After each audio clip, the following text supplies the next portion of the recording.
ॐ सहनाववतु सहनौ भुनक्तु सह वीर्यं करवावहै तेजस्विनावधीतमस्तु मा विद्विषावहै।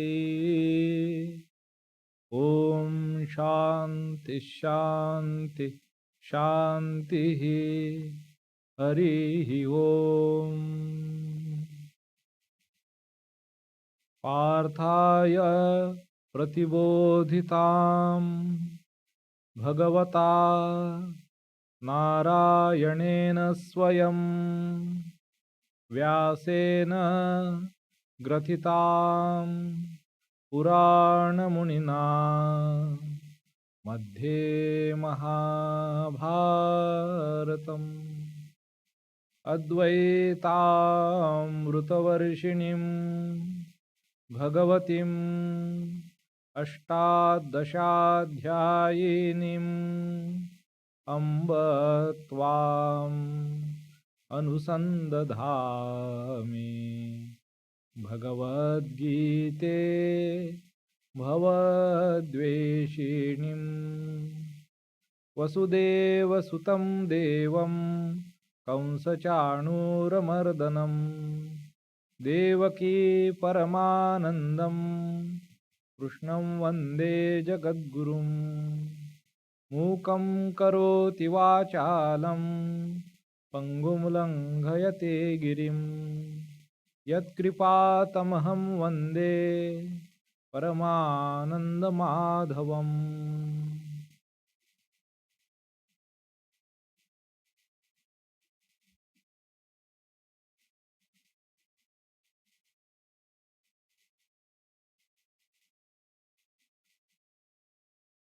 My namaskars to you all who are listening this talk on Srimad Bhagavad Gita. We are in the 7th chapter. The name of this adhyaya of this chapter is Jnana Vijnana Yoga. Saptamodhyaya, that is 7th chapter, adhyaya, this chapter. So, the name of this chapter is thus, and we will take this idea later on. Why the name of this chapter is like this, Jnana Vijnana Yoga.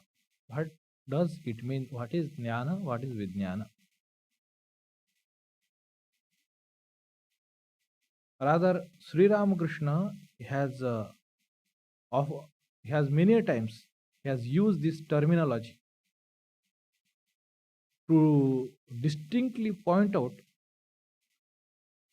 to different kinds of knowledge. What is Jnana? What is Vijnana? Vijnana, otherwise we know here as science, isn't it? But here in Sanskrit language, now there are called as prefixes. So Jnana, we have a prefix V, and then the word proper Jnana, V plus Jnana. So these prefixes, they adds a meaning to the word, sometimes change, modify, or sometimes it can completely reverse the meaning of it. Okay, so and so they are like just small signals, and they may mean something. So there are su. So wherever su prefix is there, most of the time we see it means good.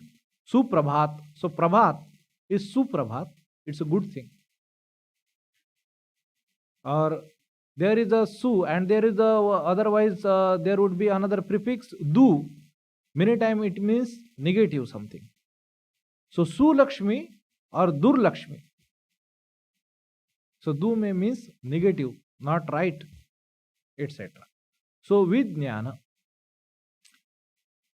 So vishesha jnana. So what is knowledge and what is this special knowledge? So we will see why this chapter is called like that as we proceed into it. why this chapter is named like this. What is that special knowledge?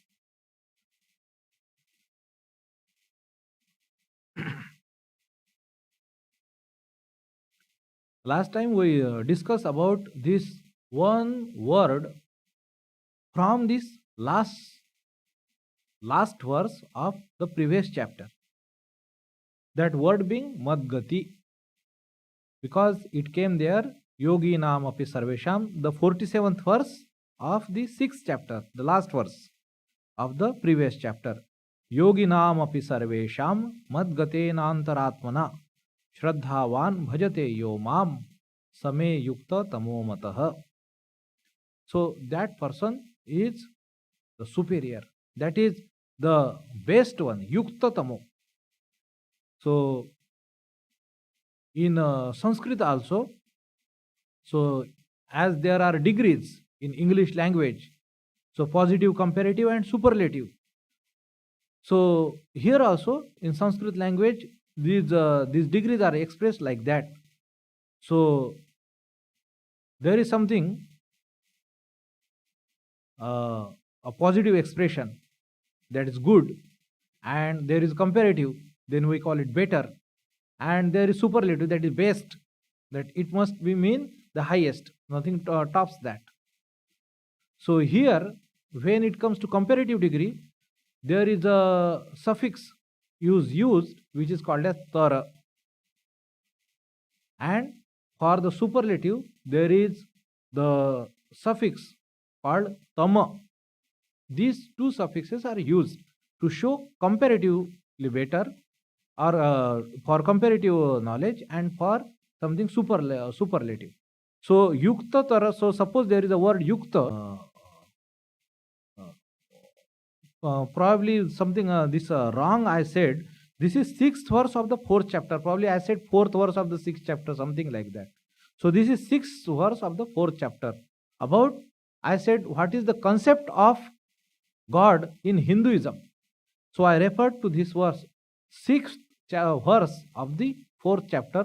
Ajopisan avyayatma bhutanam ishwaropisan prakrutim swam adhisthaya sambhavami atma mayaya.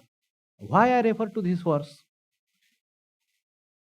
Because many times people try to take our Hinduism is a very vast, and many times vague, many times not very clear and distinct ideas. Sometimes they are overlapping, merging with, there are Puranas, there are Upanishads, there are other so many things.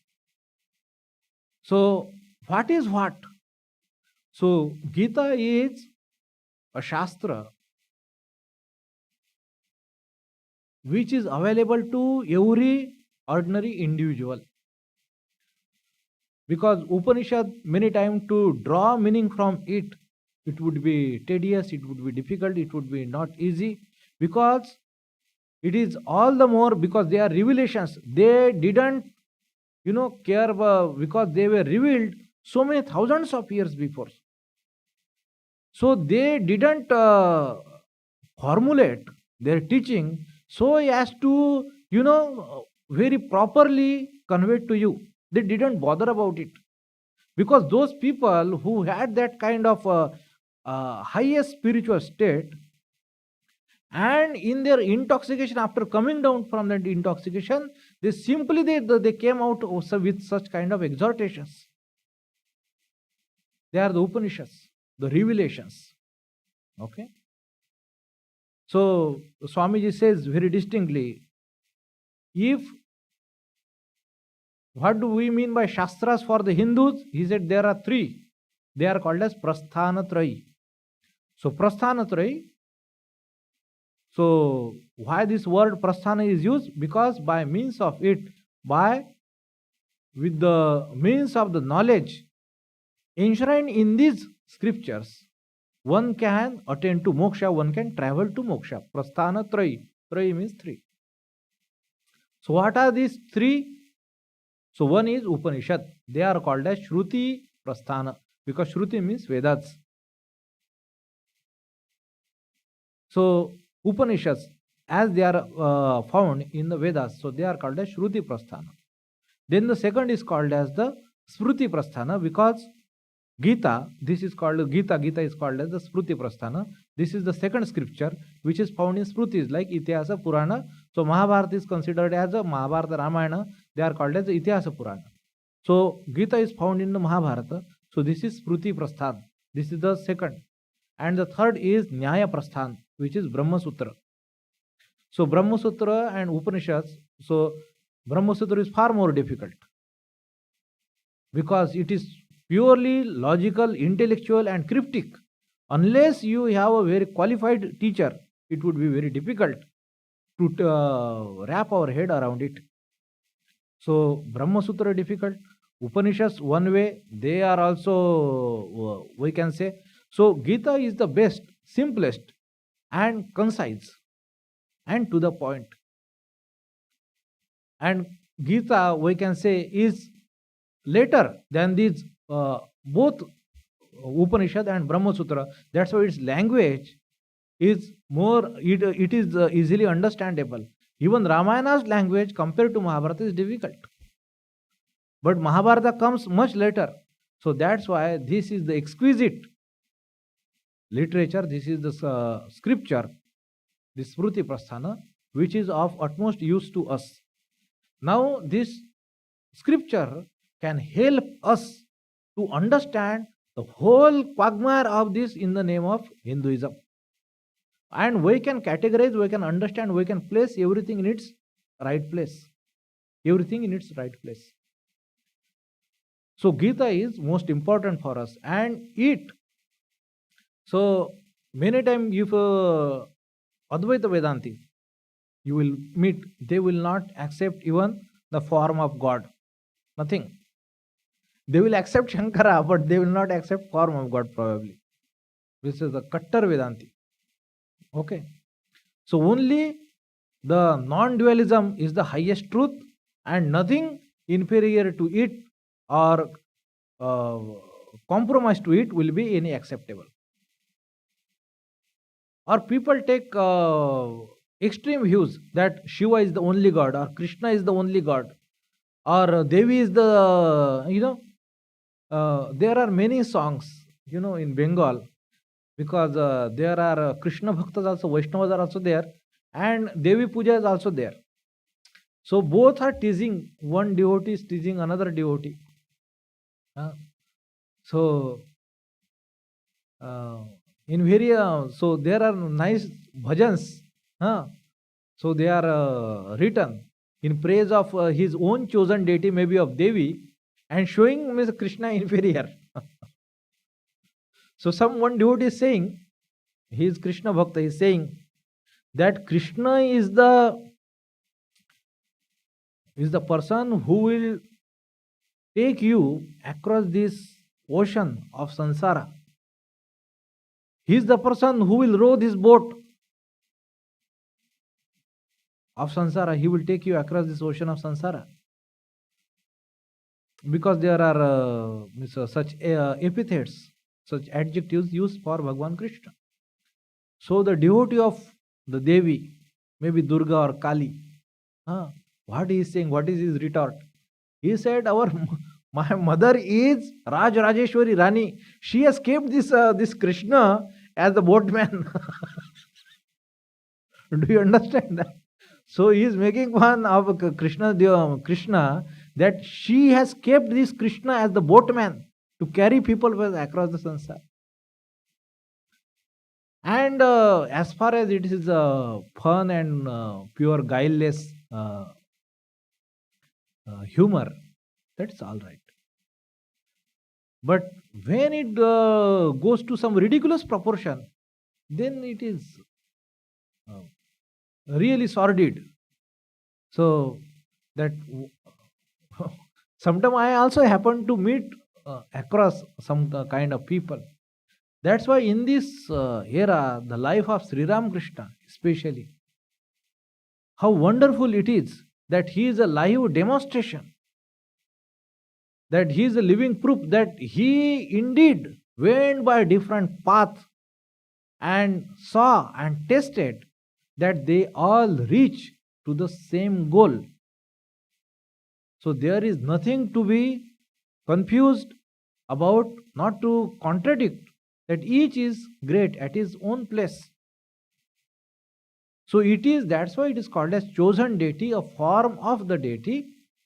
So there is Ishvara and Ishvara avatar, his form,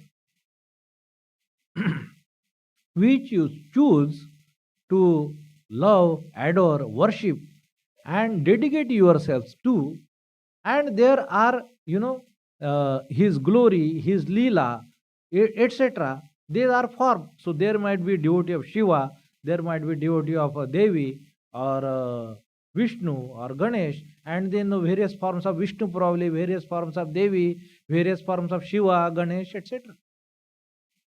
You can choose according to, that's why it is called as chosen deity, Ishta Devata. Now,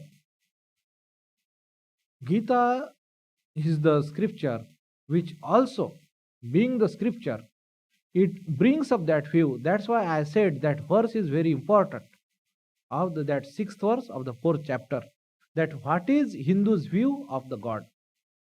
So we accept all three positions: Brahma, Ishwar, and Ishwar Avatar.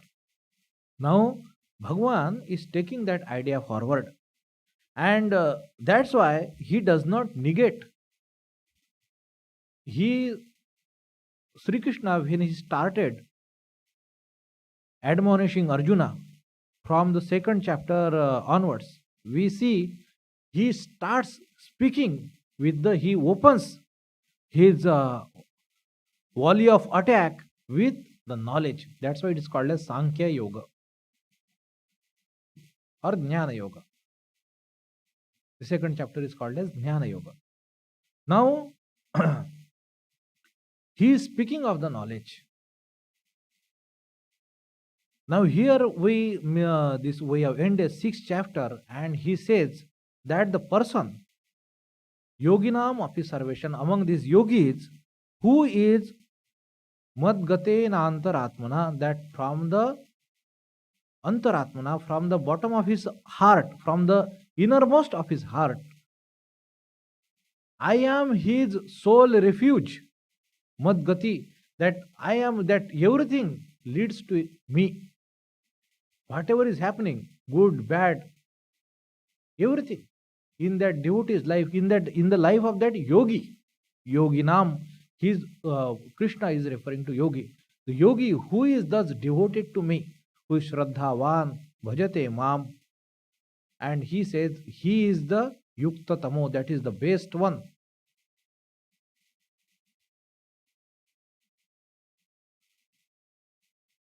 So this is what. So in why this idea, the idea of spiritual life in Hindus, and Swami Vivekananda very distinctly, Swami Vivekananda and Sri Ramakrishna, like his words, Swami Vivekananda said, religion is realization. Without realization, without actually trying or attempting to make things real, what you vote for, what you subscribe to, what you believe in itself, belief has no meaning. You must moderate, you moderate your conduct in such a way that it paves the way for the realization of those truths. Now, the spiritual life, therefore, in essence, is the practical spiritual life, what we call as sadhana for adhyatmic jivan, adhyatmic sadhana, or spiritual practice to attain these spiritual goals. So these everything, study of Gita or any scriptures or any belief or any whatsoever small or big we are doing, singing bhajans, going to temple, going to discourses, or probably different vratas, upvasas, parayanas, these Navratri there, Ramnavami is there, so many other things. But ultimately, this question has to be asked, and they are to be judged, everything. its value, how much value we impart to it, it must be judged on the basis of only one thing: how much it facilitated your realization of that goal. How is that realization is going to come? The realization of the ultimate truth. So, which Upanishad speaks, which Gita speaks in various ways. So, there are the various ways.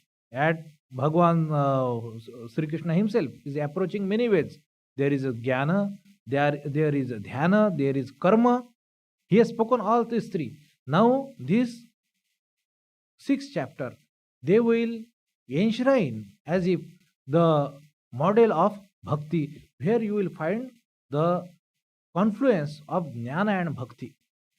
And therefore, these verses, this is essentially the last verse of the earlier chapter. It shows the very practical side of this spiritual endeavor. He is yogi, so there should not have been any mixture of bhakti. It was not necessary, but Bhagwan says that he is the best one, that he is going to be the steadfast one, the most steadfast. Shraddhavan bhajate yomam same yukta tamomatah. That in my mind, in my opinion, he is the best one. And such a devotee, he says now in the first verse of the 7th chapter, Maya sakta manah partha yogam yunjan madashrayah asanshayam samagram mam yatha jnasyasi tachrunu. So here Shri Bhagwan Uvacha. So Bhagwan said, Shri Bhagwan Uvacha. What did he say? Maya sakta manaha. Mai asakta manaha. These are the two words. Partha, yogam yunjan, madashraya, that is mad ashraya, asanshayam, samagram mam, yatha jnasyasi tachrunu. What does he saying? That the way by which you will know me whole, samagram, that no corners left behind. Asanshayam, there would be no place for doubt. Now, this doubt is one such thing, it does not live. we will find that unless there is a knowledge which really transcends this all doubts. In the conversation of many great spiritual luminaries, means of the past, who has recorded history in our recent past in India, you will see that there are the places, there are the points, there are the instances where they cite one kind of doubt or not other, one kind of doubt or other, that they are not fully confident of it. So Bhagavan is saying here that you will have that knowledge which will transcend all doubts of Samshaya. So Samshaya is going to be a long companion on your way to spiritual practice, or on your way to spiritual realization, on the spiritual path. Even before having, I gave the example of Buddha, of Tukaram Maharaj, who just before their realization they had immense doubt or other kind of disturbances. So Tukaram Maharaj, he did such a devotee who had given up everything for Vittala, and at the before realization he gets the doubt that whether everything is just farce, everything is made up, and it does not have any reality other than my belief,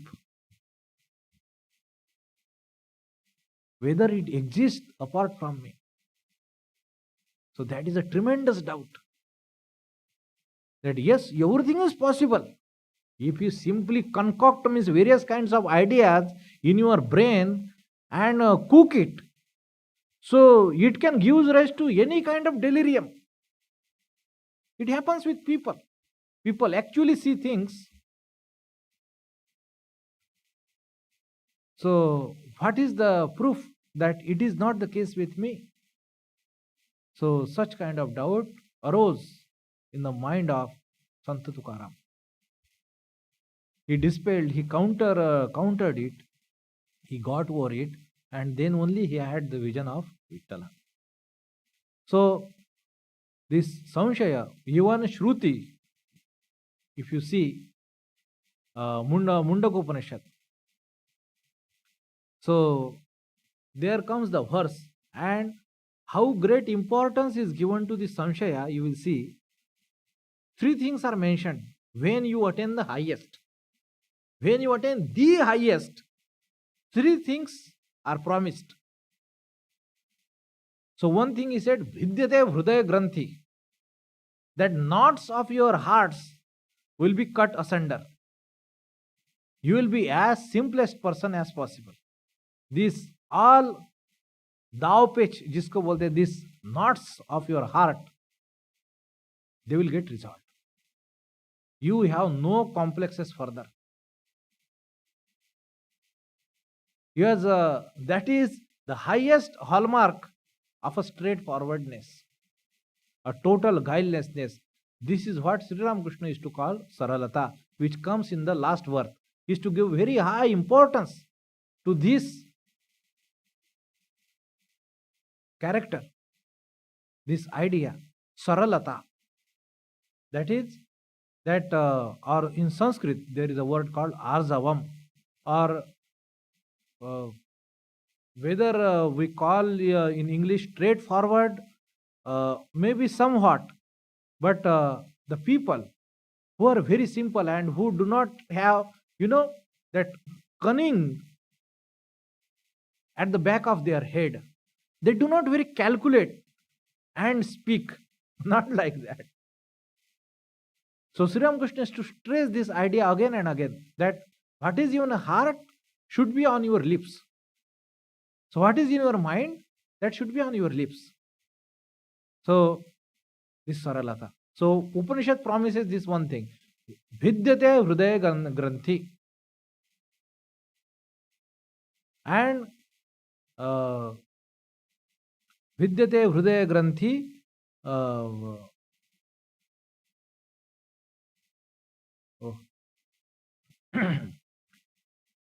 then third thing is Kshiyante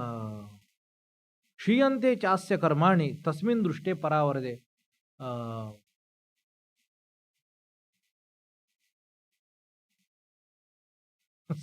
Somehow at the moment I just lost that second quarter of that verse, for which I am quoting this verse.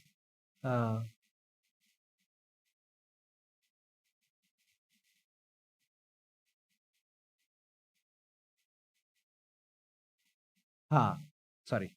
Vidyate Hrudaya Granthi Chidyante Sarva Samshayaha. So this is the second quarter. Vidyate Hrudaya Granthi, then Chidyante Sarva Samshaya. All your Samshayats, all your doubts, they will be cut asunder. Chidyante. Chid means which is by which you make two parts of it. They are cut. They are made invalid. Chidyante sarva samshayaha. Then he says this is the second thing. And the third thing, kshiyante chasya karmani, that for that person all karmas end. This is a great promise, means nothing can be higher than that. How can karma end for that person? That no more karma phala will be created by that person. Can you imagine? That person is alive, he is doing action. There are no karma phalas will be attributed to that person. This is something like unimaginable, irrational. It is illogical. That person is alive, but kshiyante chasya karmani, that whatever is earlier in storage, sanchita karma, this prarabdha karma, and everything ends for him. Kshiyante chasya karmani. By what? Tasmin drushte para avare. that which is the higher, and there is nothing higher than that. Para and avara, both things they use, that there is nothing higher than it. Paravare. So this is the highest. So you can see how long this sanshaya is going to be. If you do not have any sanshaya or any doubt, then you should doubt yourself whether you are approaching the subject properly or not. Do you understand it? If you are interacting with the subject properly, then you should have questions and you should have doubt. You should have challenge which you have to master, which you have to overcome, which you have to do something. Because that is the thing that is going to propel your journey forward. If it is lacking, then you are stuck. That is the thing. So a question, a target, a challenge which you have to overcome, that is the thing which directs your journey, which takes you forward on your journey. So, asamshayam samagram, that agra means the tip of anything. Agram, of a grass blade, of a needle. So, agram, that is the tip of anything. So, samagram means the whole, nothing left behind. Now, with that, so how much Krishna is, promising, it is way too much. Because one Sri Ramakrishna one tells another one story, So it's wonderful. So it gives us a perspective that what is the difference between Jiva and Ishvara. We are Jivas. And what is the difference between Jiva and Ishvara? Many say that the difference between Bindu and Sindhu. Like Bindu is a drop and Sindhu is the ocean. So that is the difference between Ishvara and the Jiva. Jiva will never be able to match the Ishvara, etc. etc. So he gives one example that so there was one ant. It was a big male ant, and it has a black big ant, and it has a big that male ego probably. So it came across a mountain of sugar grains.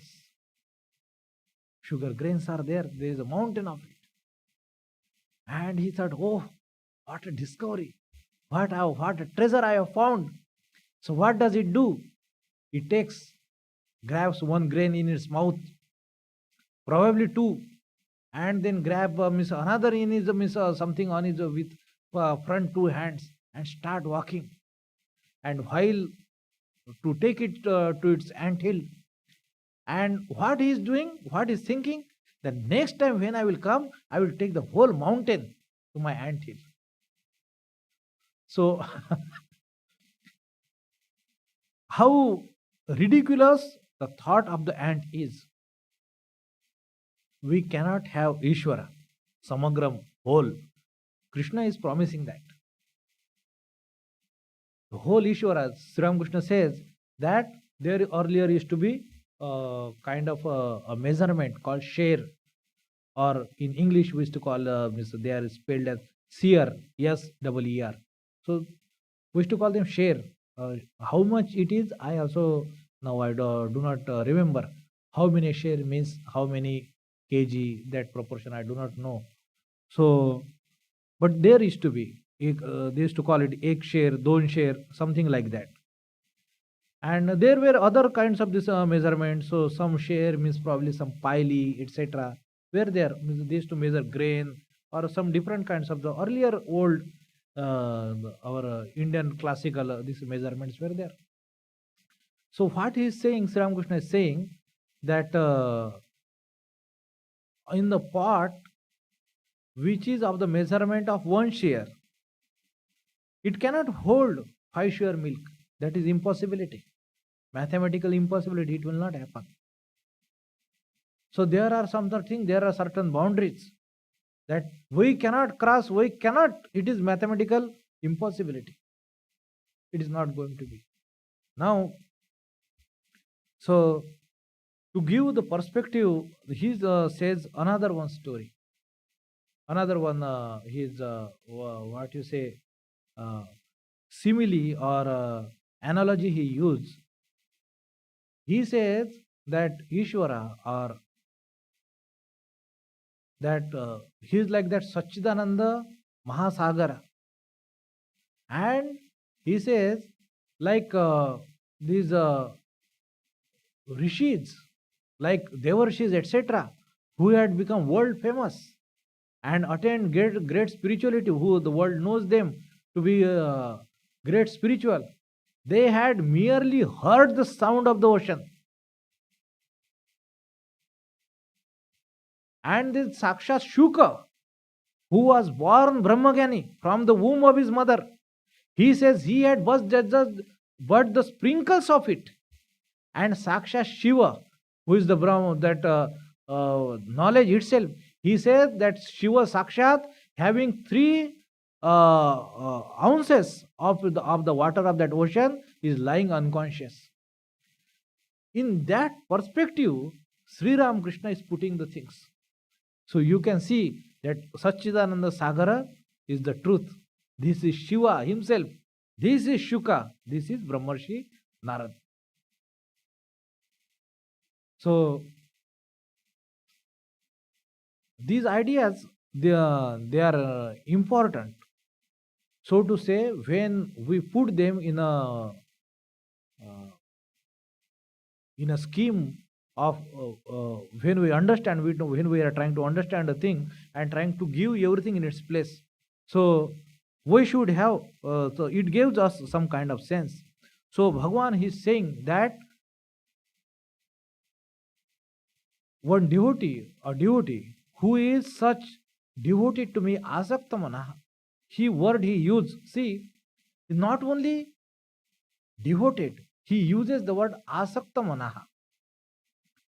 Asakta, this generally this word or this adjective is used when somebody is irrationally, obsessively attached to something, maybe worldly, asakti. So as if it binds to him, sakta. So he is devoted to God in that way, in that proportion. Like a bhogi, he is attached to something, some vishaya, asakta. So one, this yogi, he is devoted to me, to the God, asakta mana, in that way. Mai asakta manaha, whose mind is as if trapped or confined in God only. Mai asakta manaha. The point here, the last time also I draw your attention that Bhagwan, when he is speaking, that when he says Mai, in me, who is that me? Is that Krishna, that Avatara, Ishvara, Brahma, what? So here is the form of God, the Ishvara Avatara, his worship. So he is laying this foundation of bhakti henceforward in this and consolidating it. So Mai asakta manaha, the one who is devoted to form of God in such a way. And Upartha and Yogam Yunjan, and he is employing his mind, he is ordaining his mind into the yoga. He is practicing yoga, Yogam Yunjan. That doing, he is such devoted to God, Ishwara Avatar. And he is how he is practicing this yoga, Mad Ashrayaha. That is very important, because spiritual life demands lot of self effort, self reliance. This is required.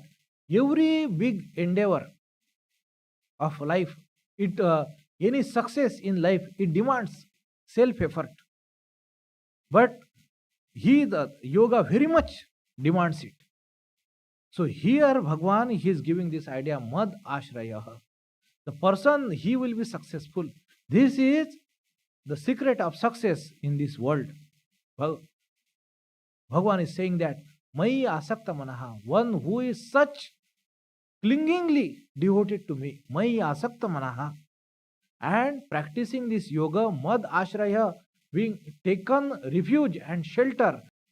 Mad, how he will yatha, he will know me beyond doubt and without anything left. Asanshayam samagram. The way he will realize me, yatha jnasyasi, means the way in which he will know me. Listen that, touch runu, listen to it. This is what Bhagwan is saying. And this idea, here comes that Bhagwan is saying, the way he will know me, asamshayam samagram, yatha jnasyasi. So, being devoted to me and practicing yoga with my support, with being surrendered to me, and the way through this path, you will know me beyond doubt and wholly. The way you will realize, please listen. The how you will do that, please listen from me. With the mind intent on me, O Sartha, taking refuge in me and practicing yoga, how thou shalt without doubt know me fully, that do thou hear. Now this you listen. That means that Bhagwan is going to speak about that, how you will realize that. Here, Jnasyasi, that you will know me, that you will have that knowledge. In Hindu spiritual context, this knowledge is always about realization. That it is not you have knowledge, you can give nice sermon about it, you can give nice presentation about it, you know every nook and corner of the argument, etc. No, that is not the knowledge. Knowledge is this, that you will know asamshayam samagram. And how? It is not by doing lot of study of it, memorizing it, or every explanation and criticism written on it very deeply you have studied. No. That is not the knowledge Bhagwan is speaking about. This asamshayam samagram, this knowledge is going to be born out of experience of the realization. That's why this verse, just what I refer to from the Mundaka Upanishad. So what did it said here in the last verse? It said tasmin drishte paravare. In that Mundaka Upanishad it was said that when you see that para and avara, at one point, means on one hand they are saying that it is a principle, the highest, it is not the person, because there is nothing higher than that, it is a principle. And on the other hand they saying drushte, that when you see that, because Upanishad, they are poetic, so they take this liberty, meaning that you have the direct experience of it without any intermediaries, without the intermediary of your senses or even your mind, because this is avang manasagochan. You have to transcend the mind to have the knowledge of it. All our knowledge, every other knowledge of it, is confined, is within the perimeter of the mind. Without mind there is no knowledge. This knowledge transcends the mind. When you transcend the mind, then only you have this knowledge. That's why it is called as aparoksha anubhuti. Aparoksha anubhuti. So pratyaksha, paroksha and aparoksha. Pratyaksha is in the contact of my senses. That is called as pratyaksha or direct, this knowledge. Pratyaksha knowledge, sensory knowledge. Paroksha is somebody says and informs, and through means of logic many times or deduction, you have the knowledge. Suppose you see a smoke and you deduce that there is a fire. So this is anumana. So this is called as paroksha jnana. You, it is that fire is not pratyaksha for your eyes. Paroksha, it is para, your, it is beyond the limit of your visual range. Para aksha. And this third knowledge is called as aparoksha. So it is not beyond, it is not with the eyes. So it is indirect, without the eyes, without the senses, without the mind. The direct, this is realizing that knowledge by now. The knowledge of, so Sri Ramakrishna explains that state. It is like that, that self realizes itself. That's it.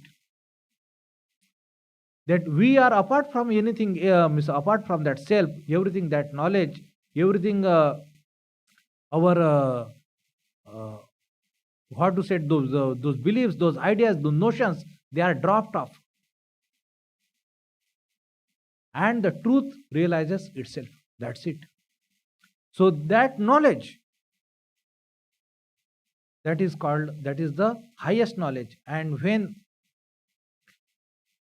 so this knowledge is truly, is going to kill all your doubts. Chidyante sarva samshayaha. This is having this asamshayam samagram, this knowledge, how you will realize to this, how you will have attained this illumination, this knowledge in this way, in this format, in this sense. This is called as Vijnana. That's why Jnana Vijnana Yoga, the highest knowledge, the way of knowledge with realization. It is not just talk of Sri Krishna, and he understand that how you will travel towards the realization. Listen to that, Arjuna. Now I am going to speak about. So this is what is reflected through this first verse. So Bhagavan says, conditions are laid. Mai asakta manaha, that he is so devoted to God and surrendered to God, depending upon the God. Mad ashraya yogam yunjan, he is practicing the yoga, the spiritual discipline. And in this way, through this practice, being devoted to me, being dependent upon me, you will slowly realize. How you will realize me wholly and fully, that you listen now. This is what Bhagavan is saying. And now he is going to speak about this aspect, that what that knowledge he is going to impart to him, Arjuna. So this is, there are this asamshayam samagram and jnasyasi. These words are to be given importance to. So Bhagavan himself is saying now, or elaborating now, enunciating this path to the realization.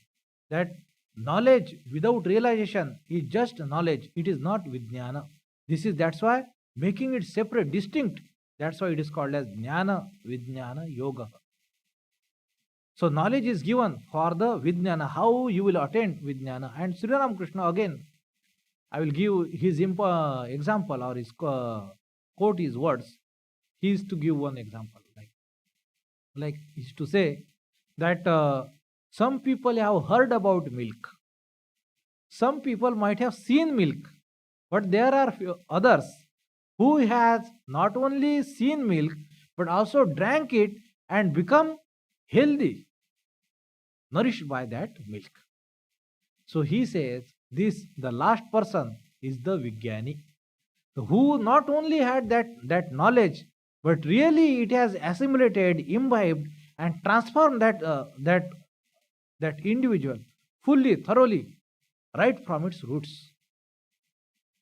So a knowledge we have, we believe, we subscribe to, how much it is integrated, assimilated, and how much it becomes the part of our being.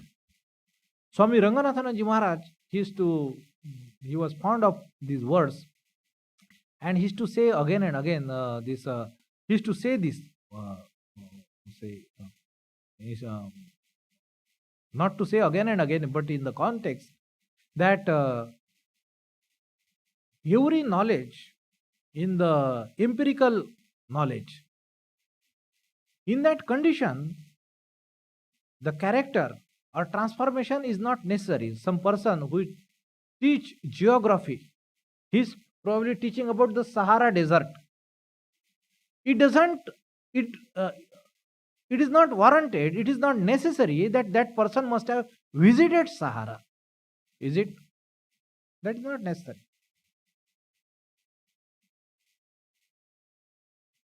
Or he is talking about the North Pole or South Pole, maybe of geography or probably history. It is not even possible to go to be present at that time. Or probably teaching physics or mathematics or biology. So probably biology means she is the teacher. She is teaching a standard students anatomy. Not necessarily she has ever witness any autopsy. It is not warranted. So what you are teaching, you do not have to become that. It is knowledge you impart, you consolidate, you orderly way, you understand in orderly way, you present it. That's it. But in spiritual domain, Swamiji says, Swami Ranganathananji said that here knowing becomes being. Here knowing becomes being, that you must be that. That is the meaning of knowing. That knowing God means becoming God. There is no otherwise. You must become that, and that's how you know it.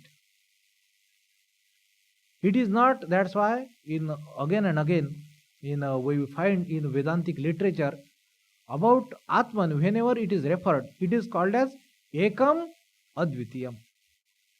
As soon as it is called as Ekam, it is, there comes the word stuck to it, Advitiyam. Why it is says when they say Ek and not two, when they say one and not two, why do they say like that?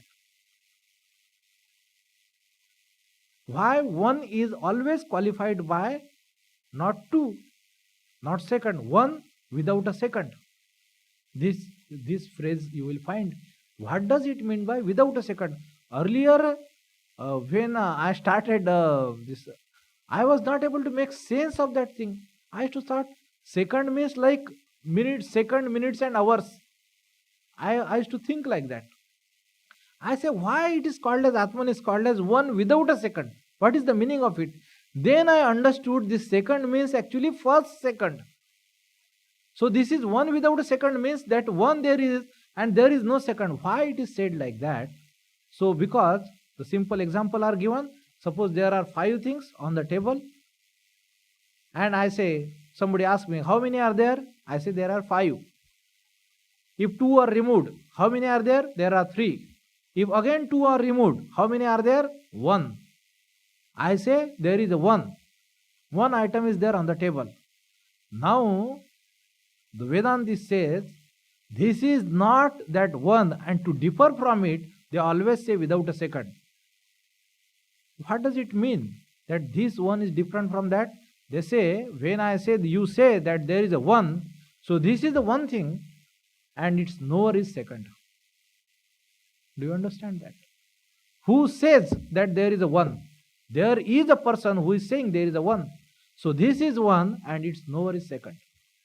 But in the case of the knowledge in the spiritual domain, what knowledge they are referring to? They are not referring to this knowledge that you know Atman is one. There is no perceiver of it. It means one means it is oneness. There is no second. There is no perceiver. There is no Gyata. Gyata, Jnanam and Geya. They had become one. The object of knowledge, knower, and the knowledge itself has become, this Triputi has merged. This three has become one. So this is the difference. One without a second. So this is the idea of Sri Ramakrishna, what is to refer as Vijnana, Jnana, Vijnana, the knowledge by the realization. And what that is, Bhagavan will explain. So we will take this from second verse onward. Next Sunday is 25th. So 25th and 2nd, there will be no class. 25th is Mahalaya, and that day I have to deliver talk on life of Swami Akhandanandji Maharaj in the evening. So on that day I will not take the class. And on the 2nd, of course, there would be Durga Puja.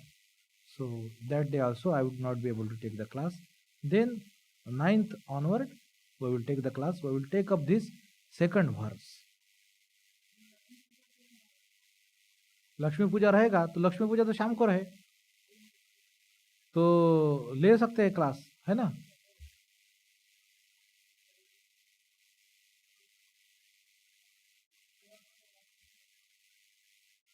Okay, ठीक है.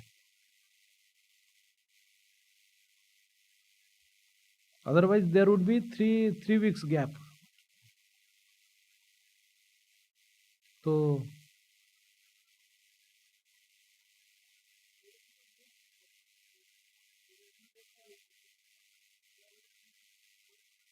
अरे सप्तमी है उस दिन, क्या बात कर रहे हो तुम?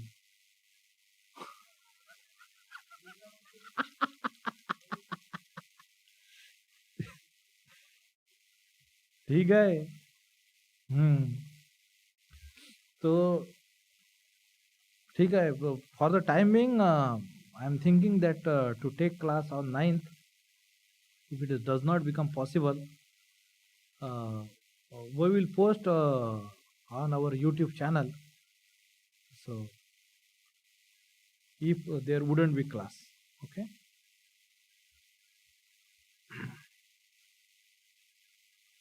Om Shanti Shanti Shanti. Hari Om Tat Sat. Shri Ramakrishna Arpanamastu.